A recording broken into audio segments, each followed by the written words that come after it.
Doha a tout fait pour obtenir un soutien mondial et jusqu'à présent, les Qatariens ont réussi. Le Maroc est le dernier de leurs alliés à être intervenu pour offrir son aide.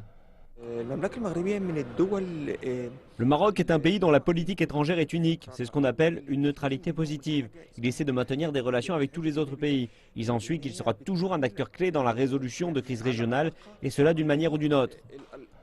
Le ministère marocain des Affaires étrangères rappelle que l'islam enseigne la solidarité entre musulmans et ajoute qu'il n'y a pas de meilleur moment pour montrer ce soutien que pendant le mois sacré du Ramadan.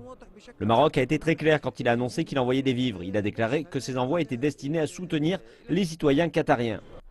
Par ailleurs, l'Égypte a annoncé qu'elle ne fermerait pas son espace aérien aux vols à destination et en partance de Doha, à condition que les avions ne soient pas des appareils propriété du Qatar. Toutefois, l'autorité de l'aviation civile a indiqué que tous les vols non réguliers ont l'obligation de faire parvenir leur plan de vol au moins 24 heures avant leur entrée dans l'espace aérien égyptien.